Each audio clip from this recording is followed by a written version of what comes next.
সূরা ফাতিহা কিভাবে পড়লে আপনি 100% সুস্থ হয়ে যাবেন? পরীক্ষিত একটি আমল, মনে রাখবেন। সূরা ফাতিহা হচ্ছে শিফা ও মিন কুল্লি দা, সকল রোগের ঔষধ।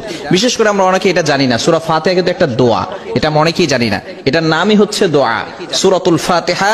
এটা হচ্ছে দোয়া, এটা উম্মুল কোরআন বলা হয়। মনে রাখবেন, কোরআনের ভিতরে কিন্তু শিফা রয়েছে। আল্লাহ তাআলা পবিত্র কোরআনুল কারীমের ভিতরে নিজেই বলে দিয়েছেন। 15 নম্বর পারা 9 নম্বর পৃষ্ঠার 2 নম্বর লাইন, সূরা বনী ইসরাঈলের 82 নম্বর আয়াতে আল্লাহ তাআলা বলছেন, ওয়া নুনাজ্জিলু মিনাল কুরআন মা হুয়া শিফাউন ওয়া রাহমাতুল লিল মুমিনিন। আমি আল্লাহ তাআলা মুমিনদের জন্য এই কোরআনটাকে রহমত স্বরূপ, শিফা স্বরূপ নাজিল করে দিয়েছি। বলেন সুবহানাল্লাহ। কেন ইমাজিদের আপনি কল্পনা করতে পারছেন? এই কোরআন কিন্তু আপনার জন্য শিফা। দুরারোগ্য ব্যাধি ডক্টররা বলে দিয়েছে যে আপনি আর কিছুদিন পরে দুনিয়া থেকে বিদায় নেবেন, তারাও এই আমলটি করে কিন্তু ফায়দা পেয়েছে। সুতরাং আপনি যদি আমলটি করতে পারেন, অবশ্যই আল্লাহর পক্ষ থেকে সাহায্য আসবে।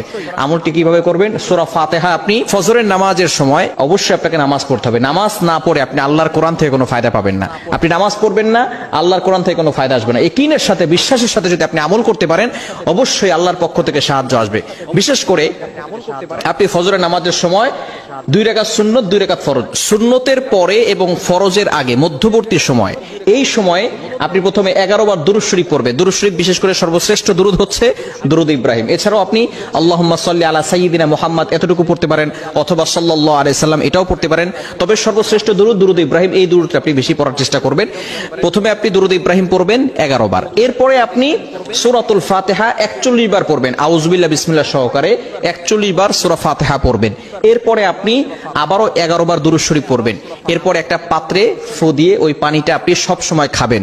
ইনশাআল্লাহ আল্লাহ পাক রব্বুল আলামিন আপনাকে সুস্থতার নিয়ামত দান করবেন। আপনি কল্পনাও করতে পারবেন না, যত ধরনের অসুস্থতা থাকুক না কেন, যদি আপনি আমলটা করতে পারেন এবং এই পানি আপনি খেতে পারেন, আল্লাহ পাক রব্বুল আলামিন আপনাকে সুস্থতার নিয়ামত দান করবেন। মনে রাখবেন, কোরআনের ভিতরে শিফা রয়েছে এবং সূরাতুল ফাতিহা হচ্ছে শিফা মিন কুল্লি দা। মৃত্যু ছাড়া কিন্তু সকল রোগের ওষুধ আল্লাহ পাক রব্বুল আলামিন সূরাতুল ফাতিহার ভিতরে দিয়েছেন। অনেক ওষুধ খেয়েছেন, অনেক ডক্টর দেখিয়েছেন, অনেক মেডিসিন নিয়েছেন, অনেক থেরাপি নিয়েছেন। আপনি একবার কোরআনের আমল করে দেখেন, ইনশাআল্লাহ অবশ্যই আল্লাহর পক্ষ থেকে সাহায্য পাবেন। কেননা কোরআনের ভিতরে কিন্তু শিফা রয়েছে। কোরআনের একটা মুজিজা হচ্ছে, অন্যতম মুজিজা, কোরআনের পাওয়ার আপনি দেখতে পারবেন যে আল্লাহ তাআলা কোরআনের মাধ্যমে আপনাকে সুস্থতার নিয়ামত দান করবেন। বিশেষ করে সূরাতুল ফাতিহা আমরা নামাজের ভিতরে পড়ি, অনেকে আমরা এর অর্থ জানি না। অর্থ জানলে কিন্তু নামাজের ভিতরে মনোযোগ বাড়বে। আল্লাহ পাক রব্বুল আলামিন কেমন যেন, যখন কোনো বান্দা নামাজে দাঁড়ায়, তখন নামাজে দাঁড়ানোর সাথে সাথে ওই বান্দার সাথে আল্লাহ তাআলা কেমন যেন কথা বলতে থাকেন।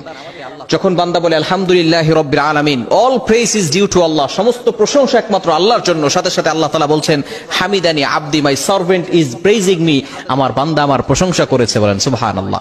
আল্লাহ তাআলা বান্দার প্রতি কথার উত্তর দিয়ে থাকেন। এজন্য অবশ্যই আপনাকে চেষ্টা করতে হবে এই সূরাতুল ফাতিহার আমল করা।